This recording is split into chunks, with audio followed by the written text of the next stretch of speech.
Good morning, welcome to my YouTube channel. ಎಲ್ಲರೂ ಹೇಗಿದ್ರೆ ನಾನು ಚೆನ್ನಾಗಿದ್ದೀನಿ. ಇವತ್ತು ಶನಿವಾರ ಬೆಳಗ್ಗೆ ವ್ಲಾಗ್ ಸ್ಟಾರ್ಟ್ ಮಾಡ್ಕೊತಿದ್ದೀನಿ. ದೇವ್ರ ದೀಪ ಹಚ್ಚಿದಾಯಿತು. ಟೈಮ್ ಒಂದು 7:45 ಸೊ ಇವತ್ತು ದೇವಸ್ಥಾನಕ್ಕೆ ಹೋಗ್ತಾಯಿದ್ದೀನಿ. ತುಂಬ ದಿನ ಆಯಿತು ದೇವಸ್ಥಾನಕ್ಕೆ ಹೋಗಿ. ಸೊ ಇವತ್ತು ಬನ್ನಿ ಹೋಗೋಣ, ದೇವಸ್ಥಾನಕ್ಕೆ ಹೋಗಿ ಬರೋಣ. ನಮ್ಮ ಮನೆಯವ್ರಿಗೆ ನಾಷ್ಟ ಏನು ಮಾಡಲಿಲ್ಲ, ಯಾಕಂದರೆ ನೆನ್ನೆ ಜಾಸ್ತಿ ಅಡುಗೆ ಮಾಡಿದ್ದಲ್ಲ. ಸೊ ಹಾಗಾಗಿ ಅದನ್ನೇ ತಿನ್ಕೊಂಡ್ರು. ಸೊ ಈಗ ನಾನು ದೇವಸ್ಥಾನಕ್ಕೆ ಹೋಗ್ಬಿಟ್ಟು ಬಂದುಬಿಟ್ಟು ಆಮೇಲೆ ನಾನು ನಾಷ್ಟ ಮಾಡ್ಕೊಡ್ತೀನಿ. ಸೊ ಬನ್ನಿ ಬೇಗ ದೇವಸ್ಥಾನಕ್ಕೆ ಹೋಗೋಣ. ತುಂಬ ದಿನ ಆಯಿತು, 15 ದಿನ ಮೇಲಾಯಿತು ದೇವಸ್ಥಾನಕ್ಕೆ ಹೋಗಿದ್ದೀರ. ಸೊ ಇವತ್ತು ಹೋಗೋಣ. ಸೊ ಫ್ರೆಂಡ್ಸ್, ತುಂಬ ದಿನ ಆಗಿತ್ತು ನಾನು ದೇವಸ್ಥಾನಕ್ಕೆ ಬಂದು. ಈ ದೇವಸ್ಥಾನಕ್ಕೆ ಬಂದು ಪೂಜೆ ಮಾಡ್ಕೊಂಡು ಹೋಗ್ತಾಯಿದ್ರೆ ಮನ್ಸಿಗೆ ಏನೋ ಒಂಥರ ನೆಮ್ಮದಿ. ದೇವಸ್ಥಾನ ಹತ್ರ ಹೋದ್ರೇ ಏನೋ ಒಂಥರ ನೆಮ್ಮದಿ. ನನಗಂತೂ ಸಿಕ್ಕಾಪಟ್ಟೆ ಇಷ್ಟ. ಇಲ್ಲೋದ್ರೆ ಒಂದು ಸ್ವಲ್ಪ ಏನಾದರೂ ಮನ್ಸಿಗೆ ಬೇಜಾರಾದರೂ ಕೂಡ ನಾನು ಇಲ್ಲಿ ಹೋಗಿ ಪೂಜೆ ಮಾಡ್ಕೊಂಬರ್ತೀನಿ. ನಿಜವಾಗ್ಲೂ ತುಂಬ ಒಂಥರ ಮನ್ಸಿಗೆ ನಿರಾಳ ಇರುತ್ತೆ. ಫ್ರೆಂಡ್ಸ್ ನೋಡಿದ್ರಲ್ಲ, ಈಗ ತಾನೇ ದೇವಸ್ಥಾನಕ್ಕೆ ಹೋಗಿ ಬಂದೆ. ತುಂಬ ದಿನ ಆಯಿತಲ್ಲ ದೇವಸ್ಥಾನಕ್ಕೆ ಹೋಗಿ ಬಂದಮೇಲೆ ಏನೋ ಒಂಥರ ಮನ್ಸಿಗೆ ನೆಮ್ಮದಿ ಆಗಿದೆ. ಯಾಕೋ 2-3 ದಿವಸದಿಂದ ಮನ್ಸಿಗೆ ನೆಮ್ಮದಿನೇ ಇರಲಿಲ್ಲ, ಏನೋ ಒಂಥರ ತಳಮಳ. ಸೊ ಹಾಗಾಗಿ ಇವತ್ತು ದೇವಸ್ಥಾನಕ್ಕೆ ಹೋಗಿ ಬಂದೆ. ನೆನ್ನೆನೇ ಹೋಗಬೇಕಿತ್ತು, ಆದರೆ ಆಗಲಿಲ್ಲ. ಮಳೆ ಬರ್ತಿತ್ತು, ನೆನ್ನೆ ಮೊನ್ನೆ ಮಳೆ ತುಂಬ ಬರ್ತಿತ್ತು. ಸೊ ಹಾಗಾಗಿ ನೆನ್ನೆ ಮೊನ್ನೆ ಹೋಗೋದಕ್ಕಾಗಲಿಲ್ಲ. ಸೊ ಇವತ್ತು ಹೋಗಿ ಬಂದೆ. ತುಂಬ ಅಂದರೆ ತುಂಬ ಖುಷಿಯಾಗಿದೆ, ನೆಮ್ಮದಿಯಾಗಿದೆ. ಸೊ ಬನ್ನಿ ಈಗ ನಾಷ್ಟ ಮಾಡೋಣ. ಸೊ ಫ್ರೆಂಡ್ಸ್ ನೋಡಿ, ಇದು ಹಬ್ಬಕ್ಕೆಲ್ಲ ಕ್ಲೀನ್ ಮಾಡಿದ್ನಲ್ಲ, ಆಲ್ರೆಡಿ ಮತ್ತೆ ಎಲ್ಲ ಹುಲ್ಲು ಗಿಡಗಳು ಎಲ್ಲ ಬೆಳ್ಕೊಂಬಿಟ್ಟಿದೆ. ಸೊ ಅಲ್ಲೂ ಕೂಡ ಬೆಳ್ಕೊಂಡಿದೆ. ಈ ಕವರ್ಗಳಂತೂ ಬರ್ತಾನೆ ಇರುತ್ತೆ. ರೋಡಿಂದ ಟಾರ್ ಹಾಕಿದ್ರು ಬರ್ತಾ ಇರುತ್ತೆ, ಕಿತ್ತಾಕಿದ್ರು ಏನೇ ಮಾಡಿದ್ರು ಬರ್ತಾನೆ ಇರುತ್ತೆ. ನನಗಂತೂ ಕಿತ್ತಾಕಿ ಕೈಯೆಲ್ಲ ಗಾಯಗಳು ಮಾಡ್ಕೊಂಡು ಸಾಕಾಗಿದೆ. ಹಾಗೆ ಇವತ್ತು ಇನ್ನೊಂದು ಕೆಲಸ ನನಗೆ ಏನು ಅಂತಂದರೆ, ಇದು ಕವರ್ಗಳೆಲ್ಲ ಬರ್ತಿರೋ ಹಾಗೆ ಇದೆಲ್ಲ ಕ್ಲೀನ್ ಮಾಡ್ತಾನೆ ಇರ್ತೀನಿ, ಆದರೂ ಬರ್ತಾನೆ ಇರುತ್ತೆ. ನೋಡಿ ಇದೆಲ್ಲ ಬರ್ತಾನೆ ಇರುತ್ತೆ. ಸೊ ಇದನ್ನು ಇವತ್ತು ಕ್ಲೀನ್ ಮಾಡಬೇಕು ಅಂತ ಅಂದ್ಕೊಂಡಿದ್ದೀನಿ. ಸೊ ಇದನ್ನೆಲ್ಲ ಇವತ್ತು ಕ್ಲೀನ್ ಮಾಡಿ ಮುಗಿಸ್ಬಿಡ್ಬೇಕು. ಆಮೇಲೆ ಹೀಗೆ ಇಲ್ಲಿ ಕೂಡ ಅಷ್ಟೇ. ಸೊ ಇಲ್ಲಿ ಕೂಡ ಅಷ್ಟೇ. ಇಲ್ಲಿ ನೋಡಿ ತುಂಬ ಅಂದರೆ ತುಂಬ ಕಲ್ಲುಗಳಿದೆ. ಇದನ್ನು ಕೂಡ ಇವತ್ತು ಕ್ಲೀನ್ ಮಾಡಬೇಕು ಅಂದ್ಕೊಂಡಿದ್ದೀನಿ. ನೋಡಿ ಫ್ರೆಂಡ್ಸ್, ಆ ಕಡೆ ಇದೆಯಲ್ಲ, ಆ ಕಡೆ ಬಿಲ್ಡಿಂಗ್ ಅವರೇ, ಇದು ಕಲ್ಲುಗಳು ಇನ್ನೂ ಎತ್ತಿಲ್ಲ. ಅದು ಯಾವಾಗ ಬಂದು ಎತ್ಕೊಂಡು ಹೋಗ್ತಾರೋ ಗೊತ್ತಿಲ್ಲ. ಮೂಟೆಯಲ್ಲಿ ತುಂಬಿಟ್ಟಿದ್ದಾರೆ, ಇನ್ನೂ ಕಲ್ಲುಗಳು ಎತ್ತಿಲ್ಲ. ಸೊ ಅದರದ್ದೇ ಇಲ್ಲೆಲ್ಲ ಕಸ ಆಗಿರೋದು. ಸೊ ಇದನ್ನೆಲ್ಲ ಕ್ಲೀನ್ ಮಾಡ್ತೀನಿ. ಅದನ್ನು ಅವ್ರು ಯಾವಾಗ ಬಂದು ಎತ್ಕೊಂಡು ಹೋಗ್ತಾರೋ ಎತ್ಕೊಂಡು ಹೋಗಲಿ. ಅದನ್ನು ಅವ್ರು ಎತ್ತಿದ ಮೇಲೆ ನಮ್ಮನೆ ಪೇಂಟ್ ಆಗೋದು ಫ್ರೆಂಡ್ಸ್. ಅಲ್ಲಿವರೆಗೂ ನಮ್ಮನೆ ಪೇಂಟ್ ಕೂಡ ಆಗೋದಿಲ್ಲ. ಸೊ ನೋಡೋಣ. ನೋಡಿ ಫ್ರೆಂಡ್ಸ್, ಸ್ಟಾರ್ ಹಾಕಿರೋದಕ್ಕೆ ನಮ್ಮ ರೋಡ್ ಎಷ್ಟು ಚೆನ್ನಾಗಿ ಕಾಣುತ್ತೆ. ಸೊ ಫ್ರೆಂಡ್ಸ್, ಈಗ ಲೆಮನ್ ವಾಟ್ರ್ ತೊಗೊಂಡಿದ್ದೀನಿ. ಈಗ ಟೈಮ್ ಬಂದು 8:15.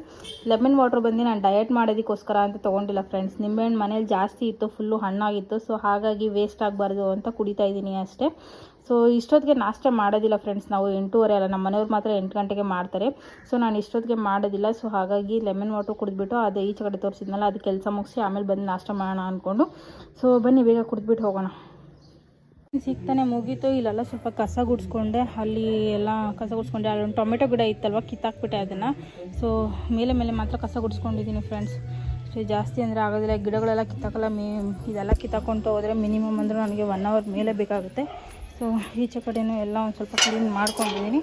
ಇದೆಲ್ಲ ನೀರು ಹಾಕ್ಬಿಟ್ಟು ತೊಳಿಬೇಕು. ಹೇಗಿರೋ ನಾಳೆ ಹಬ್ಬ ಅಲ್ವ, ಸೊ ಸಂಜೆ ಹಂಗೆ ತೊಳ್ಕೊಳ್ಳೋಣ ಅಂತ ನೋಡಿ ಇದಿಷ್ಟು ಕ್ಲೀನ್ ಮಾಡಿದ್ದೀನಿ. ಮತ್ತು ಹಾಗೆ ಈ ಕಡೆ ಬಂದರೆ ಈ ಕಡೆನೂ ಕ್ಲೀನ್ ಮಾಡಿದ್ದೀನಿ ಫ್ರೆಂಡ್ಸ್. ಹೇಗಿರೋ ನಮ್ಮ ಮನೆ ಹತ್ರ ಬರೋದು, ಅಲ್ಲಿಂದ ಅಲ್ಲಿವರೆಗೂ ಅಷ್ಟೇ. ಇಷ್ಟು ಮಾತ್ರ ಕ್ಲೀನ್ ಮಾಡ್ಕೊಂಡಿದ್ದೀನಿ. ಅದೆಲ್ಲ ಅವ್ರು ತೆಗಿಬೇಕು, ಯಾವಾಗ ತೆಗಿತಾರೆ ನೋಡೋಣ. ಸೊ ಫ್ರೆಂಡ್ಸ್, ಈಗ ಟೈಮ್ ಬಂದು 9:45 ಆಗಿದೆ. ಸೊ ಬನ್ನಿ ಈಗ ಬೇಗ ಹೋಗಿ ನಾಷ್ಟ ಮಾಡ್ಕೊಳ್ಳೋಣ. ಸೊ ಫ್ರೆಂಡ್ಸ್, ಇದು ನಾನು ಮಾಡ್ತಾ ಇರೋದು ಬಂದು ಬಿಗ್ ಬಾಸ್ಕೆಟ್ದು ವಿಡಿಯೋ. ಇದು ಬಂದು ನಾಳೆ ಶ್ರೀರಾಮನವಮಿ ಇದೆಯಲ್ವ, ಅದಕ್ಕೋಸ್ಕರ ಸೌತೆಕಾಯಿ 11 kg ಹಾಕಿದ್ದೀನಿ. ಏನಕ್ಕೆ ಅಂದರೆ ನಮ್ಮ ಮನೆಯವರೆಲ್ಲರೂ ಪಾನಕ, ನೀರು ಮಜ್ಜಿಗೆ, ಕೋಸಂಬರಿ ಎಲ್ಲ ಕೊಡ್ತಾರೆ, ಅದಕ್ಕೋಸ್ಕರ. ಸೊ ಸೌತೆಕಾಯಿ ಅಂದರೆ ಇದರಲ್ಲಿ ತೊಗೊತಾ ಇದ್ದೀವಿ. ಇನ್ನೆಲ್ಲ ಅವ್ರು ತೊಗೊಂಡಿದ್ದಾರೆ. ನೋಡಿ, ನಾನು ಹೇಳಿದರೆ ತುಂಬ ಜನ ನಂಬಿಲ್ಲ. ಕೂಪನ್ಸ್ ಇದ್ದರೆ ನಾವು ಆರಾಮಾಗೆ ತೊಗೊಳ್ಬೋದು. ನೋಡಿ, ಈರುಳ್ಳಿ 1 kg ಫ್ರೀ ಕೊಟ್ಟಿದ್ದಾರೆ. ಇಷ್ಟು ಐಟಮ್ ಆರ್ಡ್ರ್ ಮಾಡಿದರೆ. ಜಸ್ಟ್ ನೀವು 200 ರೂಪಾಯಿ ಮೇಲೆ ಆರ್ಡ್ರ್ ಮಾಡಿಕೊಂಡ್ರೆ ನಿಮಗೆ 1 kg ಈರುಳ್ಳಿ ಫ್ರೀ ಬಂದೇ ಬರುತ್ತೆ. ಸೊ ಅದ್ರ ಮೇಲೆ ಕೂಪನ್ಸ್ ಕೂಡ ನೀವು ಆ್ಯಡ್ ಮಾಡ್ಕೊಳ್ಬೋದು. ಕೂಪನ್ಸ್ ನಾನು ತೋರಿಸೋದಕ್ಕೆ ಹೋಗೋದಿಲ್ಲ, ಯಾಕಂದರೆ ಅದು ಕೋಡ್ ಇರುತ್ತೆ. ಸೊ ಹಾಗಾಗಿ ತುಂಬ ಜನ ನಂಬಿರಲಿಲ್ಲ, ಅದಕ್ಕೆ ತೋರಿಸಿದೆ. ನೋಡಿ, 1 kg ಆನಿಯನ್ ಫ್ರೀ ಇದೆ. ಸೊ ಫ್ರೆಂಡ್ಸ್, ನಮ್ಮ ಮನೆಯವ್ರಿಗೆ ಶರ್ಟ್ ಐರನ್ ಮಾಡ್ತಿದ್ದೀನಿ. ನಾಳೆ ಫಂಕ್ಷನ್ ಇದೆ ಅಲ್ವಾ, ನಾಳೆ ಬಂದು ಶ್ರೀರಾಮನವಮಿಗೆ ನಮ್ಮ ಮನೆಯವರು ಮತ್ತು ಅವ್ರ ಫ್ರೆಂಡ್ಸು ಎಲ್ಲರೂ ಸೇರಿಕೊಂಡು ಅವ್ರ ಅಂಗಡಿ ಹತ್ರ ನೀರು ಮಜ್ಜಿಗೆ, ಪಾನಕ ಹಾಗೆ ಕೋಸಂಬರಿ ಇದಿಷ್ಟು ಕೊಡ್ತಾ ಇದ್ದಾರೆ. ಸೊ ಅಲ್ಲಿಗೆ ಹೋಗೋದಕ್ಕೆ ನಮ್ಮ ಮನೆಯವ್ರಿಗೆ ಶರ್ಟ್ ಐರನ್ ಮಾಡ್ತಿದ್ದೀನಿ. ಇದು ಬಂದು ನಮ್ಮ ಮದುವೆಗೆ ಹಾಕ್ಕೊಂಡಿದ್ದು ನಮ್ಮ ಮನೆಯವರು ಶರ್ಟು. ಆ ಶರ್ಟು ರಾಮ್ರಾಜ್ದು ಪ್ಯೂರ್ ಕಾಟನ್ನು. ಎಷ್ಟೇ ಐರನ್ ಮಾಡಿದ್ರೂ ಹೋಗ್ತಾನೆ ಇಲ್ಲ. ನನಗಂತೂ ಸಾಕಾಗೋಯ್ತು. 3/4 ಅವರ್ ತೊಗೊಂಡಿದ್ದೀನಿ ಇದನ್ನು ಐರನ್ ಮಾಡೋದಕ್ಕೆ. ನೀರು ಹಾಕಿ ಐರನ್ ಮಾಡ್ತಿದ್ರು ನೋಡಿ, ಆ ಥರ ಮಾರ್ಕ್ಸ್ ಎಲ್ಲ ಹಾಗೆ ಇದೆ. ನನಗಂತೂ ತಲೆ ಕೆಟ್ಟೋಯ್ತು. ಹೆಂಗೋ ಹಂಗೆ ಮಾಡಿಟ್ಟೆ. 3/4 ಅವರು ಸೆಕೆಯಲ್ಲಿ ಆಗಲೇ ಇಲ್ಲ. ಫೈನಲ್ಲಾಗಿ ಹಂಗೂ ಹಿಂಗೂ ಮಾಡಿ ಹೆಂಗೋ ಮುಗಿಸ್ದೆ. ಫೈನಲ್ ಟಚಪ್ ಹೀಗೆ ಬಂದಿದೆ ನೋಡಿ. ಒಂದು ಸ್ವಲ್ಪ ಹಂಗೆ ಕಾಣಿಸ್ತಾ ಇದೆ, ಬಟ್ ಏನೂ ಮಾಡೋದಕ್ಕೆ ಆಗೋದಿಲ್ಲ. ನನ್ನ ಕೈಯಲ್ಲಿ ಆಗೋಷ್ಟು ನಾನು ಮಾಡಿದ್ದೀನಿ. ನೀರೆಲ್ಲ ಹಾಕ್ಕೊಂಡು ಟ್ರೈ ಮಾಡಿದ್ದೀನಿ, ಬಟ್ ಆಗಲಿಲ್ಲ. ಸೊ ಇಷ್ಟು ಮಾತ್ರ ಐರನ್ ಮಾಡಿದ್ದೀನಿ. ಸೊ ಫ್ರೆಂಡ್ಸ್, ಈ ಹಣ್ಣು ನೋಡಿದ್ದೀರಾ? ಇದು ಚಿಕ್ಕ ವಯಸ್ಸಲ್ಲೆಲ್ಲ ತುಂಬ ತಿಂತಿದ್ದೆ ನಾನು. ನಮ್ಮ ಅಜ್ಜಿ ಮನೆ ಹತ್ರನೇ ಗಿಡ ಇರೋದು, ಮರ ಇರೋದು. ಅಲ್ಲಿ ಬಿಡೋದು ತುಂಬ ಚೆನ್ನಾಗಿರೋದು. ಇದು ಇವಾಗ ಸಿಗೋದಿಲ್ಲ, ತುಂಬ ರೇರ್ ಇದು ಸಿಗೋದು ಇವಾಗ. ನಾನು ಮೊನ್ನೆ ತಾನೇ 2 ತಿಂಗಳ ಹಿಂದೆ ತಾನೇ ನಮ್ಮ ಮನೆಯವ್ರಿಗೆ ಕೇಳಿದೆ ಈ ಹಣ್ಣು ತಿನ್ಬೇಕಂತ ಅನ್ನಿಸ್ತಾ ಇದೆ ಅಂತ. ಸೊ ನೋಡಿದ್ರೆ ನಮ್ಮ ಮನೆ ಪಕ್ಕದಲ್ಲೇ ಗಿಡ ಇದೆ. ಸೊ ಅಲ್ಲಿ ಬಿಟ್ಟಿತ್ತು, ನಮ್ಮ ಮನೆಯವ್ರು ಕಿತ್ಕೊಟ್ರು. ತುಂಬ ಚೆನ್ನಾಗಿರುತ್ತೆ. ಇದನ್ನು ಟೇಸ್ಟ್ ಮಾಡಬೇಕು. ಬನ್ನಿ ಇದನ್ನು ಟೇಸ್ಟ್ ಮಾಡೋಣ. ಇವತ್ತಿನ್ನೂ ಏನು ಕೆಲಸ ಮಾಡಲಿಲ್ಲ ಫ್ರೆಂಡ್ಸ್. 7:15 ಆಯಿತು. ಯಾಕೆ ಅಂದರೆ ನಮ್ಮ ಮನೇಲಿ ನೀರು ಖಾಲಿ ಆಗಿತ್ತು. ಬೆಳಗ್ಗೆಯಿಂದ ನೀರಿರಲಿಲ್ಲ. ಈಗ ನೀರು ಬಂದು ಹಾಕ್ಬಿಟ್ಟು ಹೋದರು. ಸೊ ಅವ್ರು ನೀರು ಹಾಕಿದ ತಕ್ಷಣ ನಾವು ಆನ್ ಮಾಡ್ಕೊಳಕ್ಕೆ ಹೋಗಲ್ಲ. ಒಂದು 2 ಅವರ್ ಬಿಡ್ತೀವಿ. ಅದು ಕಸ ಎಲ್ಲ ಕೆಳಗಡೆ ಕುತ್ಕೊಳ್ಬೇಕು. ಸೊ ಅದಾದಮೇಲೆ ಇವತ್ತು ರಂಗೋಲಿ ಬಂದು ತೋರಿಸ್ತೀನಿ ರೀ. ಆ್ಯಂಡ್ ಇವತ್ತು ಬಂದು ನಾನು ಇಲ್ಲಿ ರಂಗೋಲಿ ಹಾಕ್ತಾ ಇಲ್ಲ ಫ್ರೆಂಡ್ಸ್. ಯಾಕೆ ಅಂದರೆ ಈ ರಂಗೋಲಿ ಹಾಗೇ ಇದೆ, ಗುಡಿಸಿದ್ರೂ ಹೋಗ್ತಾ ಇಲ್ಲ. ಸೊ ಗಿಡಗಳು ಬೆಳೆದಿದ್ದಲ್ಲ, ಮತ್ತೆ ಕಿತ್ಕೊಂಡಿರೋ ಅಷ್ಟು ಟೈಮ್ ಇಲ್ಲ. ಸೊ ಹಾಗಾಗಿ ನಾನಿವತ್ತು ರಂಗೋಲಿ ಬಂದು ಅಲ್ಲಾಕ್ತಾಯಿದ್ದೀನಿ. ರೋಡಲ್ಲಿ ಗೇಟ್ ಮುಂದೆ ಹಾಕ್ತಾಯಿದ್ದೀನಿ. ಸೊ ರಾತ್ರಿಗೆ ಹಾಕ್ಕೊಳ್ಳೋಣ ಅಂದ್ಕೊಂಡು. ಸೊ ಫ್ರೆಂಡ್ಸ್, ಈಗ ಅಡುಗೆ ಬಂದು ಟೊಮೆಟೊ ರಸ ಮಾಡಿದ್ದೀನಿ. ಇದು ಒಂಥರ ಡಿಫ್ರೆಂಟ್ ಟೊಮೆಟೊ ರಸ. ನಾನು ರೆಸಿಪಿ ತೋರಿಸೋದು ಮರ್ತೋದೆ, ಯಾಕಂದರೆ ತುಂಬ ಕೆಲಸ ಇದೆ ಇವತ್ತು. ಸೊ ಹಾಗಾಗಿ ಟೊಮೆಟೊ ರಸ ಆಯಿತು. ಅನ್ನ ಕೂಡ ಮಾಡಿಕೊಂಡೆ. ಹಾಗೆ ಗ್ಯಾಸ್ ಎಲ್ಲ ಒರೆಸಿ ಸಜ್ಜೆಲ್ಲ ಒರೆಸಿ ನೀಟ್ ಮಾಡ್ಕೊಂಡಿದ್ದೀನಿ. ಸೊ ಫ್ರೆಂಡ್ಸ್, ನೀರು ಹಾಕ್ಕೊತಾ ಇದ್ದೀನಿ ಬಾಗಿಲಿಗೆ. ರಂಗೋಲಿ ಮೇಲೇ ಒಂದು ಸ್ವಲ್ಪ ರಂಗೋಲಿ ಲೈಟಾಗಿ ಹೋಗಿತ್ತು.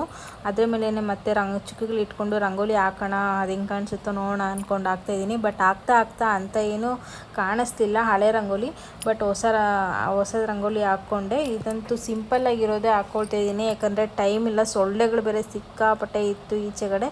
ಸೊ ಆಗಲಿಲ್ಲ. ಟೈಮ್ ಬೇರೆ 10 ಗಂಟೆ ಆಗಿತ್ತು. ನಮ್ಮ ಮನೆಯವ್ರು ಕೂಡ ಇರಲಿಲ್ಲ.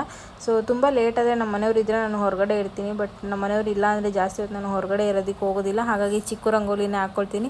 ಸೊಳ್ಳೆಗಳಂತೂ ಸಿಕ್ಕಾಪಟ್ಟೆ ಇತ್ತು. ದೇವರೇ, ಫಸ್ಟ್ ಟೈಮ್ ನಾನು ಇಷ್ಟೊಂದು ಸೊಳ್ಳೆಗಳು ನೋಡಿದ್ದು. ಅದಕ್ಕೆ ಚಿಕ್ಕದಾಗಿ ಒಂದು ರಂಗೋಲಿ ಹಾಕ್ಕೊಂಡೆ. ನೋಡಿ ಈ ಥರ ಫಿನಿಶಿಂಗ್ ಕೊಟ್ಟಿದೆ. ಕಲರ್ಸ್ ಕೂಡ ನಾನು ಹಾಕ್ಕೊಳ್ತಾ ಇಲ್ಲ. ಜಾಸ್ತಿ ಕಲರ್ಸ್ ಇದ್ದಿಲ್ಲ. ಸೊ ಹಾಗಾಗಿ ನಾನು ಕಲರ್ಸ್ ಹಾಕ್ಕೊಂಡಿಲ್ಲ. ಡಾರ್ಕ್ ಕಲರ್ಸೇ ಇತ್ತು. ಸೊ ಒಂದು 4 ಇತ್ತು, ಬೇಡ ಅಂದ್ಕೊಂಡು ಸುಮ್ಮನೆ ಅದೇ. ಈಗ ಈಚೆ ಕಡೆನೂ ಹೋಗಿ ನೀರು ಹಾಕ್ಕೊಳ್ತಾ ಇದ್ದೀನಿ. ಬಾಗಿಲಿಗೆಲ್ಲ ನೀರು ಹಾಕ್ಕೊಂಡೆ. ಹಾಗೆ ಗೇಟ್ಗೂ ಒಂದು ಸ್ವಲ್ಪ ಧೂಳಿರುತ್ತಲ್ವ. ಸೊ ಹಾಗಾಗಿ ಗೇಟ್ಗೂ ಒಂದು ಸ್ವಲ್ಪ ನೀರು ಹಾಕ್ಕೊಂಡೆ. ಸೊ ಈಚೆ ಕಡೆ ಎಲ್ಲ ನೀರು ಹಾಕಿ ಇಲ್ಲಿ ಜಾಸ್ತಿ ದೊಡ್ಡದಾಗಿ ಹಾಕಬೇಕು ಅಂತ ಅಂದ್ಕೊಂಡಿದ್ದೆ ಫ್ರೆಂಡ್ಸ್. ಯಾಕಂದರೆ ಹಬ್ಬ ಅಲ್ವಾ, ದೊಡ್ಡದಾಗಿ ಹಾಕೋಣ ಅಂತ ಅಂದ್ಕೊಂಡಿದ್ದೆ. ಬಟ್ ಏನೇನೋ ಆಗೋಯಿತು. ಆ ಸೊಳ್ಳೆಗಳು ಕಾಟದಿಂದ ನಂಗೆ ದೊಡ್ಡದಾಗಿ ಹಾಕೋಕೆ ಹೋಗಿಲ್ಲ. ಚಿಕ್ಕ ರಂಗೋಲಿನೇ ಹಾಕ್ಕೊಂಡೆ, 7ರಿಂದ 4. ಸೊ ಇದು ಯಾವಾಗಲೂ ಎಲ್ಲರೂ ಹಾಕಿರ್ತಾರೆ ಈ ರಂಗೋಲಿ. ಸೊ ಯಾವಾಗಲೂ ನಾನು ಮುಂಚೆ ಹಾಕ್ತಾಯಿದ್ದೆ. ಸೊ ಇದೇ ರಂಗೋಲಿನೇ ಹಾಕ್ಕೊತಿದ್ದೆ. ಸೊ ಫ್ರೆಂಡ್ಸ್, ಇವತ್ತಿನ ವ್ಲಾಗ್ ಇಷ್ಟೇ. ಈ ವ್ಲಾಗ್ ಇಲ್ಲಿಗೆ ಎಂಡ್ ಮಾಡ್ತಿದ್ದೀನಿ. ಪ್ಲೀಸ್ ಯಾರ್ಯಾರು ವಿಡಿಯೋ ನೋಡ್ತಿದ್ರು ಪ್ಲೀಸ್ ಸಬ್ಸ್ಕ್ರೈಬ್ ಮಾಡಿ, ಲೈಕ್ ಮಾಡಿ, ಶೇರ್ ಮಾಡಿ, ಹಾಗೆ ಕಮೆಂಟ್ ಮಾಡಿ. Thank you.